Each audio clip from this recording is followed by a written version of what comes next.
삶 가운데 사랑을 실천하는 것하고 상급하고 무슨 상관이 있는가? 그죠? 주님 우리 오늘 말씀하시는 이 사랑하라, 서로 사랑하라. 근데 이거하고 우리 상급하고 무슨 연관이 있을까? 그리고 만약에 내 삶 속에 내가 이 사랑을 실천했을 때 상급이 있다면 과연 어떤 상급이 있을까?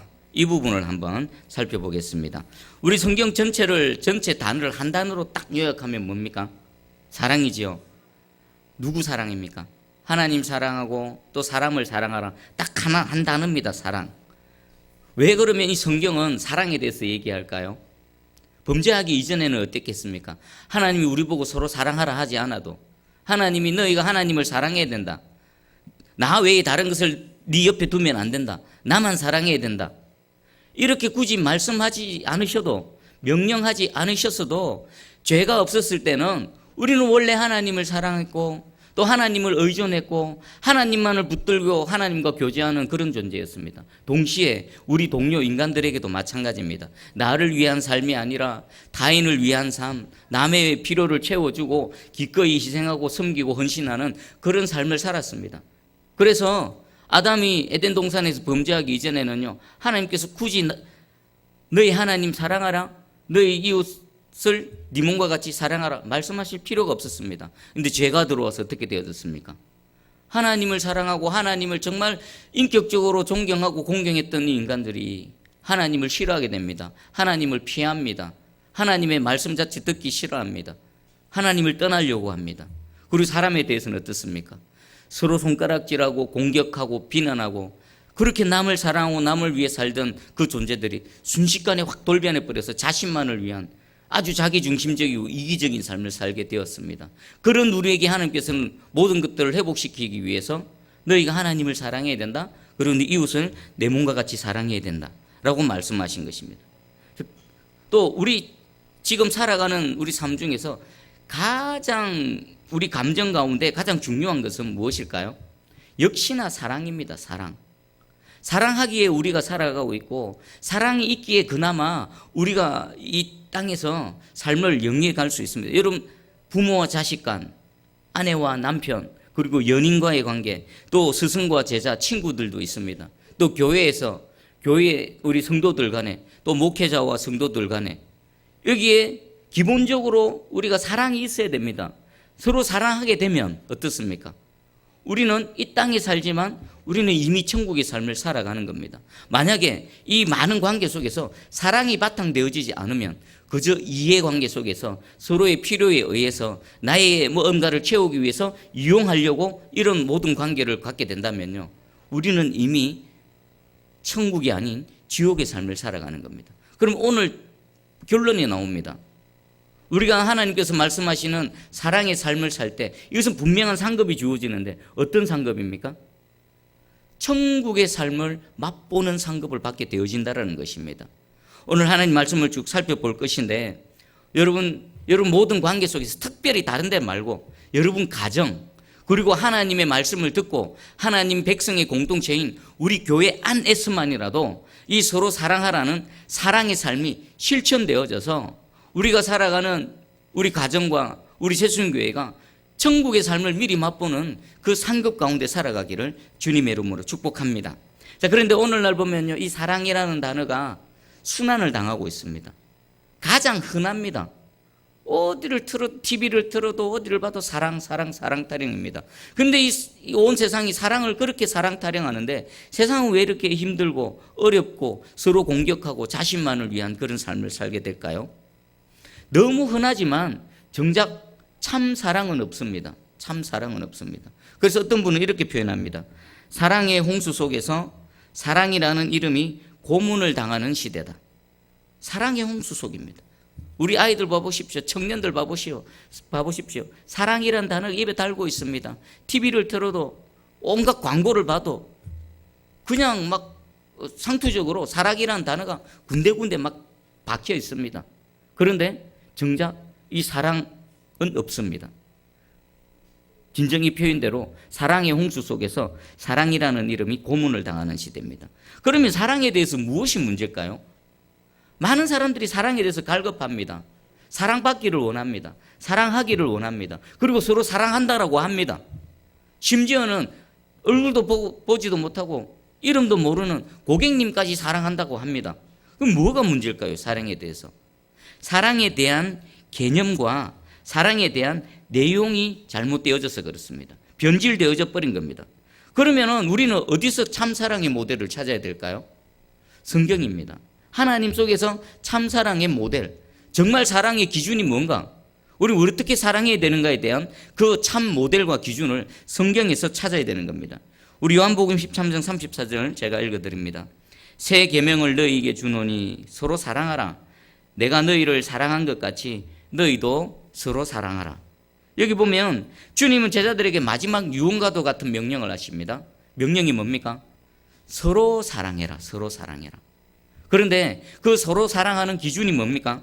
내가 너희를 사랑한 것 같이 명확한 기준을 제시해 주십니다. 예수님은 그냥 뜬구름 잡듯이 너희는 서로 사랑해야 된다 라고만 말씀하신 것이 아니라 내가 너희를 사랑한 것 같이. 그럼 이 말씀 한번 곰곰이 묵상해 보기 원합니다. 내가 너희를 사랑한 것 같이라는 사랑은 어떤 사랑입니까? 예수님이 제자들과 함께 하시면서 몸소 실천으로 보여주셨던 바로 그 사랑의 모습입니다. 제자들은요, 내가 너희를 사랑한 것 같이 너희가 서로 사랑해야 된다 이 말씀을 들을 때 주님이 함께 공생의 사역을 하시면서 자신들과 머무실 때에 어떻게 나를 사랑하셨는지 구체적으로 하나하나가 떠올랐을 것입니다. 베드로를 어떻게 사랑하셨는지, 요한을 어떻게 사랑하셨는지, 야고보를 어떻게 사랑하셨는지 이 하나하나가 구체적으로 머릿속에 떠올랐을 것입니다. 오늘 내가 너희를 사랑한 것 같이 너희도 서로 사랑하라는 이 말씀이 선포되어질 때에 여러분 개인에게 찾아가셔서 우리 주님이 어떻게 사랑하셨는지를 한번 곰곰이 묵상하시며 다시 생각해 보시길 바랍니다. 우리 헬라어에 보면요, 우리 잘 아는 사랑이라는 세 가지 표현이 있습니다. 첫 번째는 에로스입니다. 에로스는 이기적인 사랑입니다. 자기의 만족을 위한 사랑입니다. 이것은 참 비극적인 사랑입니다. 사랑한다로 가지만 정작 누구를 위해서 사랑합니까? 자기 자신의 어떤 욕구, 자신의 어떤 것들을 만족시키기 위해 사랑합니다. 상대방은 안중에도 없습니다. 그럼 두 번째가 필로스 사랑입니다. 이것은 흔히 우리는 친구 간의 우정이라고 합니다. 주고받는 겁니다. 주고받고, give and take. 아마 우리 세상 가운데 가장 흔한 사랑이 바로 이걸 겁니다. 우리 젊은 청년들, 내가 너를 사랑하니 하지만 그 다 give and take입니다. 주고받고입니다. 조건적인 것입니다. 우리 인간의 사랑은요, 이 에로스와 필로스 사이에서 왔다 갔다 하는 것 같습니다. 그럼 마지막 하나가 남았는데 우리 잘 알고 있는 아가페 사랑입니다. 뭡니까? 무조건적인 사랑입니다. 무조건적인. 바로 이것이 하나님의 사랑입니다. 자, 그러면 좀 더 이 아가페 사랑 한번 살펴볼게요. 아가페는 받는 것 없이 오직 주는 사랑입니다. 내가 일방적으로 주기는 하는데 받을 것을 아예 기대하지 않는 그런 사랑입니다. 우리 이 땅에서 굳이 찾아보려고 그러면은 부모와 자식 간의 사랑입니다. 부모와 자식 간. 부모가 자식을 사랑하는 그 사랑. 그것도 변질되어지긴 했지만. 자, 그런데 이 하나님의 사랑은요, 이 부모와 자식 간의 사랑을 뛰어넘습니다. 이사야 49장 15절입니다. 여인이 어찌 젖 먹는 자식을 잊겠으며 자기 태에서 난 아들을 긍휼히 여기지 않겠느냐. 그들은 혹시 잊을지라도 나는 너를 잊지 아니할 것이라. 여기 봐보십시오. 여인이 있습니다. 젖 먹는 자식을 사랑합니다. 어떻게 사랑합니까? 그 젖 먹는 자식을 바라볼 때 긍휼히 여기고 불쌍히 여기고 정말 자신의 모든 것들을 다 내어놓기까지 사랑하는 그런 사랑입니다. 이것을 우리는 모성애라 그러죠. 그런데 그 모성애도요, 그들은 혹시 잊을지라도, 그렇게 사랑하는 자녀, 그 젖먹이 아이도 혹시 잊을 수도 있다. 그런데 나는 너를 잊지 아니할 것이라. 하나님의 사랑은요, 모성애를 뛰어넘는 것입니다. 신성애입니다. 이것이 바로 하나님의 사랑이지요. 또 하나가 있습니다. 이사야 46장 3절 4절입니다. 뒤에 히터 좀 꺼주시면 감사하겠습니다.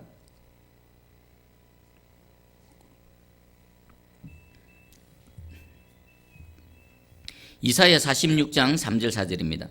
야곱의 집이여, 이스라엘 집에 남은 모든 자여, 내게 들을지어다. 배에서 태어남으로부터 내게 안겼고 태에서 남으로부터 내게 업힌 너희여, 너희가 노년에 이르기까지 내가 그리하겠고 백발이 되기까지 내가 너희를 품을 것이라. 내가 지었은즉 내가 업을 것이요 내가 품고 구하여 내리라. 아멘. 여기 야곱 이스라엘 향해서 하나님께서 사랑 고백을 합니다. 어떻게 사랑 고백합니까? 배에서 태어남으로부터 내게 안겼다. 태어날 때부터 마치 어미 품에 안긴 것처럼 그렇게 우리 하나님께서 그들을 안으셨습니다. 그리고 태에서 남으로부터 내게 업힌 너희여.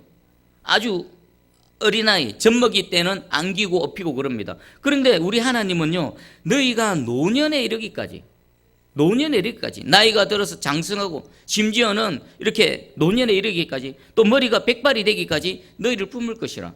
우리 인간 세상을 한번 봐보십시오. 우리 어린아이들, 저 작은 어린아이들은 품고 업고 그럽니다. 그리고 크면 어떻게 됩니까? 부모 품을 떠나가지요. 그리고 노년이 되고 백발이 되면 어떻습니까?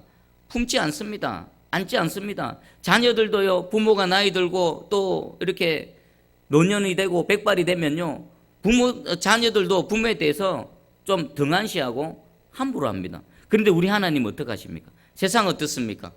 연로해지고 힘이 있고 뭔가 있을 때는 많은 사람들이 존경도 하고 머리도 숙입니다. 그런데 늙고 힘이 없게 되어지면 어떻습니까? 무시하고 함부로 대합니다. 그런데 우리 하나님은요, 끝까지 어릴 때부터 요람에서부터 무덤까지 동일하게 사랑하시고요, 우리 주님은 영원까지 사랑하시는 동일하신 하나님이십니다. 이 하나님의 사랑으로 지금 우리와 함께 하시고 이 시간 이 사랑으로 우리를 찾아오신 줄 깨달으시기 바랍니다. 그 하나님은 오히려 우리가 약하면 약할수록 더 사랑하십니다. 오히려 우리가 부족하고 초라하고 뭔가 좀 세상으로부터 무시당하고 외면당할수록 우리 주님은 우리를 더 관심을 갖고 우리를 더 가까이 찾아오시고 우리를 더 꼭 안아주시는 그런 주님이십니다. 자, 그러면 우리 예수님께서 내가 너희를 사랑한 것 가치를 두 가지로 한번 살펴보겠습니다. 첫 번째는요, 우리 예수님은 함께 하시는 사랑이었습니다.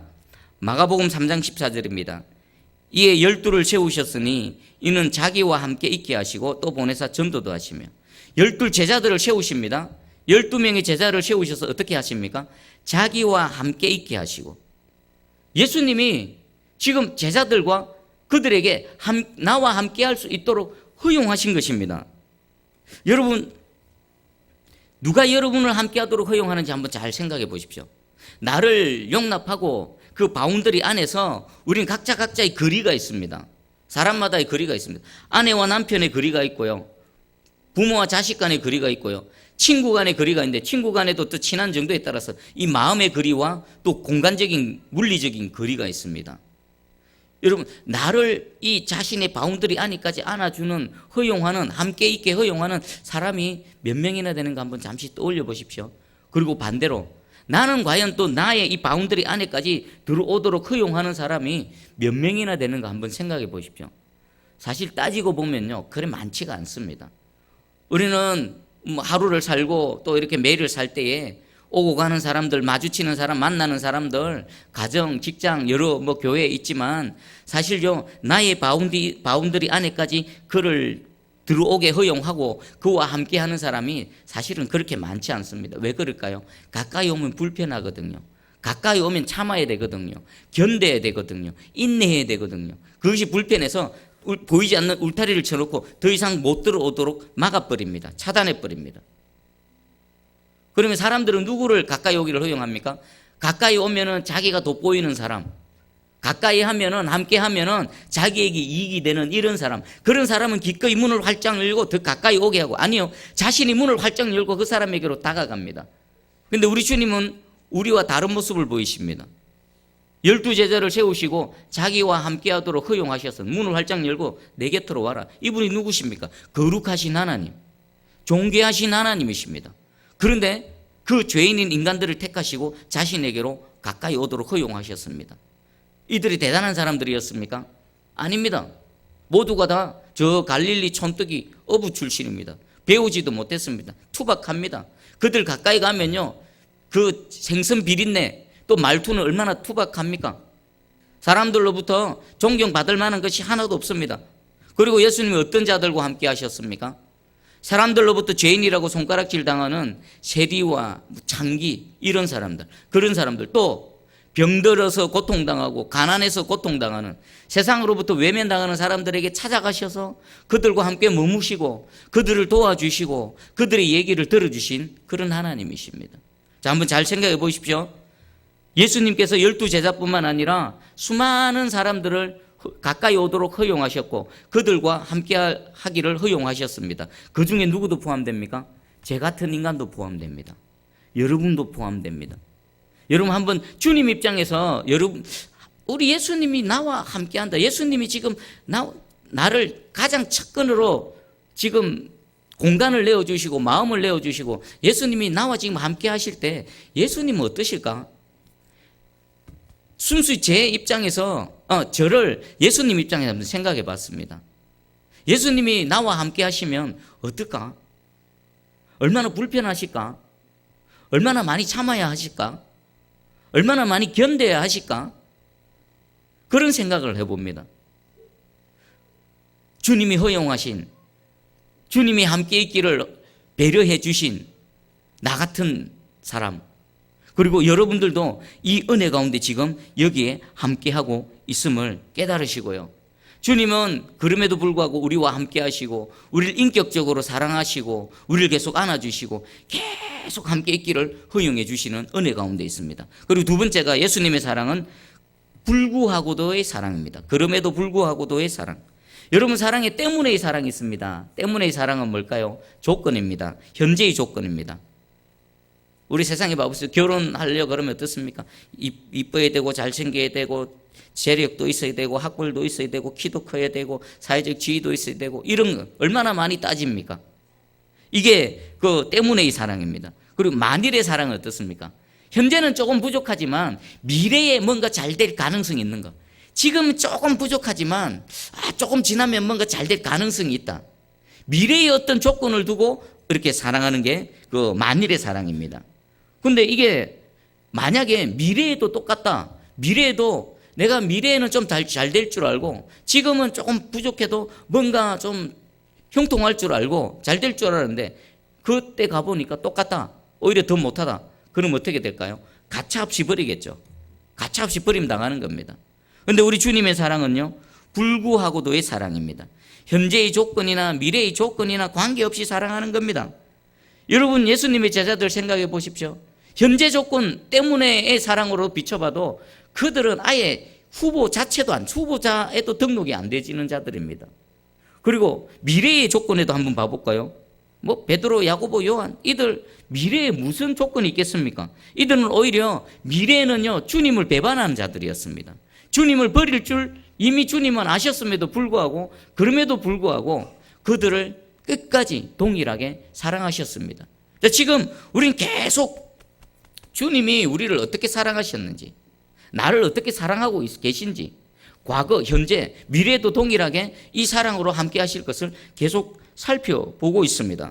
그럼 왜 계속 살펴볼까요? 너희도 내가 너희를 사랑한 것 같이, 우리가 사랑해야 될 구체적인 내용이 바로 주님이 우리를 사랑한 것 같이이기 때문에 이 사랑을 정확하게 알아야 서로 사랑할 때 주님의 기준에서 우리가 사랑을 실천할 수 있고, 그리고 그 사랑을 실천할 때에 사랑하는 자 안에 주시는 하나님의 상급을 누릴 수가 있다는 것입니다.